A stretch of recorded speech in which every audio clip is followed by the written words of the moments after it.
say safety is a core value, now what I have to do is point out some behaviors that are inconsistent with that core value. And then they recognize that inconsistency and something's got to give. And it's easier to adjust the behavior because I don't want to give up the fact that safety is a core value.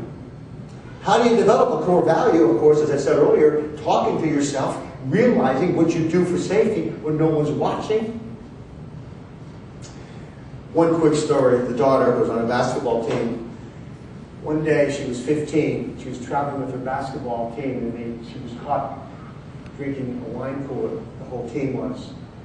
The police saw it. There was a parked car. Police came over, saw them doing this, passing the wine cooler, and handcuffed them and took them to jail. Mom got the phone call. I'm glad it was her. And she shows up. And my daughter, by the way, this same daughter now does Ironman, so this kid is a tomboy of tomboys. Ironman, by the way, is when I'm proud to say for her that they swim 2.2 miles, bike 115 miles, and then they run a marathon. So she was always into this macho, but she was crying her eyes out when Mom came.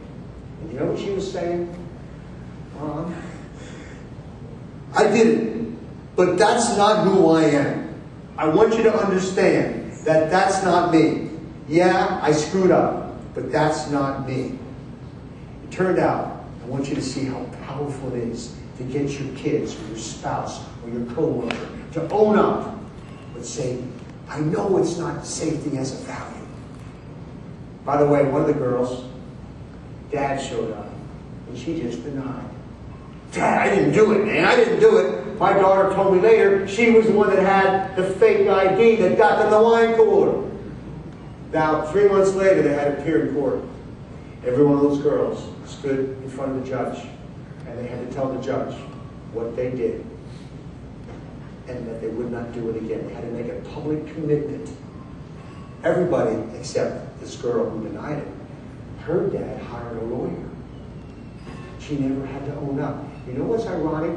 2 years after that incident, her dad was drunk during the day and ran over a student on our campus. He never owned up to his problem.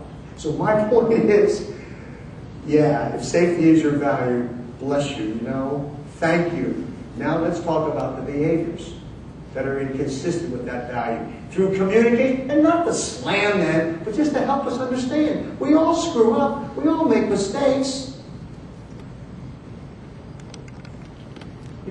Like self-motivated behavior is more likely when your personal behaviors are consistent to your values. I know I don't spell behavior like you guys do, but it's, the closer this is.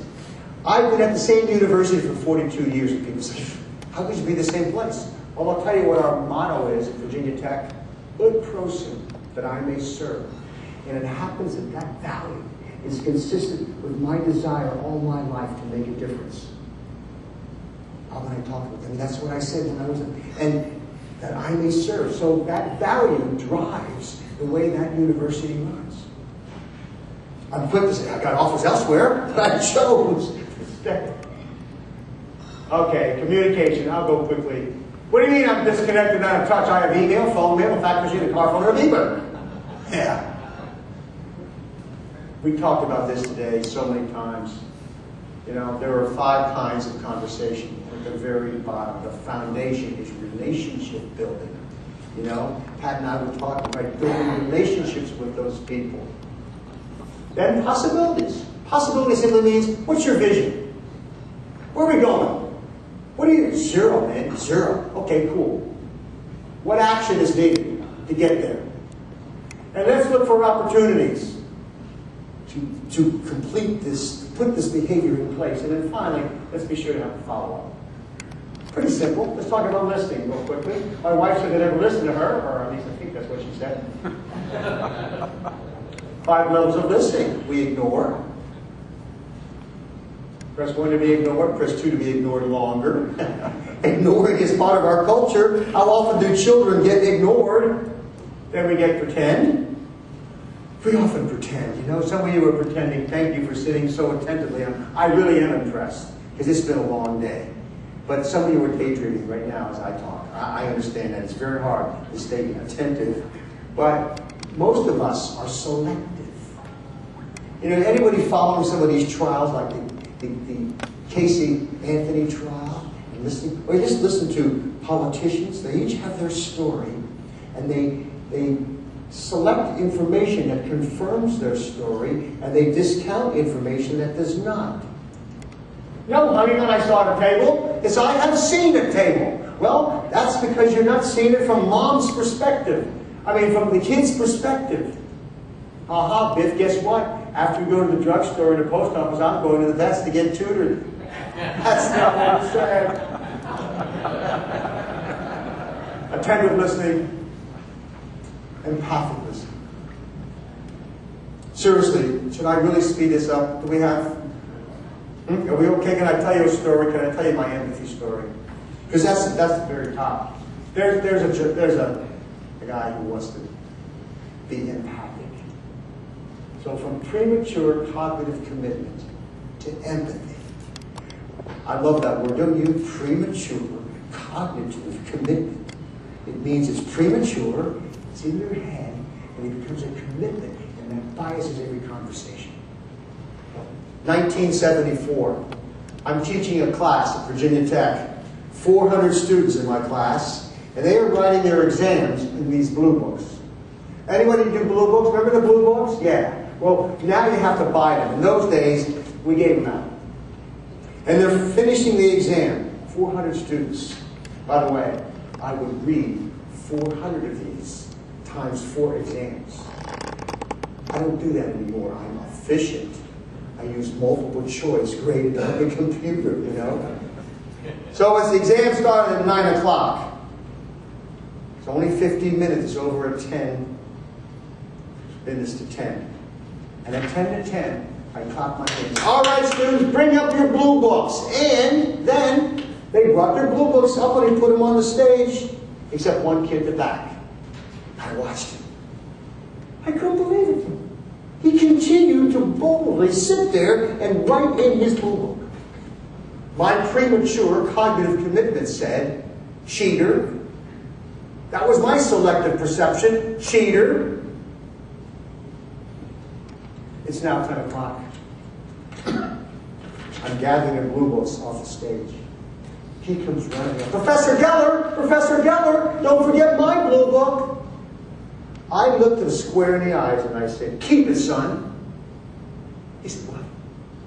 I said, son, you cheated. I can't take your blue book. This is not the first exam.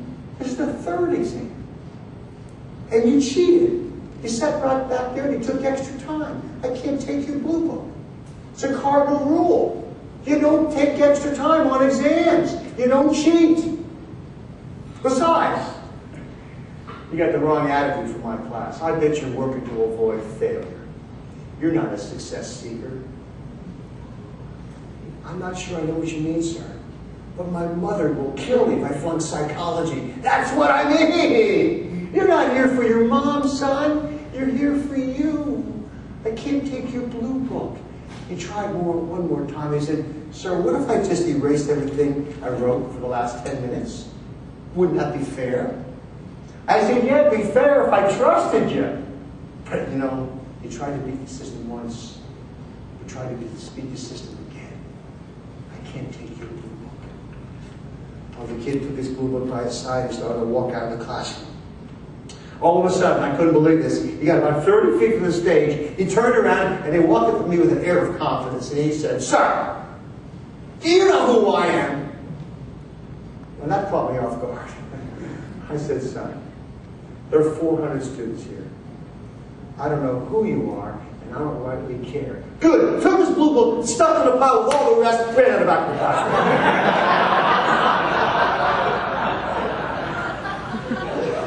Whose side are you on? You safety leaders. By the way, how many heard that story before? It's been on the internet. Johnny Carson, he's the guy who preceded Jay Leno. He told my story in 1975. Talking about this professor in Virginia, you know. You could have mentioned my name, you know, the national visibility. But that's not the whole story. There's even a little vignette on YouTube of that thing, but that's not the whole story. I'm going to tell you the whole story. 1974, I was quick and I was young and I'm fast. You think he got this in a pile? I saw him going for the pile. I knew what he was doing. He's leaving the classroom and I got his blueprint. I know who he is. What would you do? What would you do? That was 74. Today, what would you do? How many would flunk him? Wait a minute. Go ahead, come on. You can have the courage. Yeah, one person. He's not so sure though. Maybe. I couldn't wait to flunk him. You kidding? I'll show who's in charge of this class. I'm the manager of this classroom. I'm walking back to my office, about a 10-minute walk, and it hit me. That conversation was totally one way. My way or the highway. I had no empathy for that kid. I had no idea where he was coming from. Is it possible that he did not hear me call for the end of the exam? That he was so engaged that he didn't know the exam was. Is that possible? It's possible. But it's not probable. 400 students coming forward. He knew. But this is what hit me. Cheaters do not sit boldly and cheat. They write their notes on their hand. I won't mention her name, but never mind. They write their notes. They cheat. He was bold sitting in the back. Is it possible that he was so into the exam that he said to himself, the professor's going to be there anyway. I want him to know. I'm going beyond the call of duty. I'm showing him that I really know this stuff. Is that possible? I think it could be probable. Here's the problem. I don't know. I didn't take the time to find out. What was he thinking? I think he took a calculated risk. But what was his calculation? That was my lesson. And now I realize I have to be student-centered, people-based. That looks like a windshield to me, Doc. Can you understand that? They're running, they're not chasing anything. I mean, we all see it. Depending from our own autobiography. Pig, roadhog. She's just trying to warn him. The only one who really gets it is the dog, you know? Because he doesn't have premature cognitive commitment. You all know the golden rule? Right?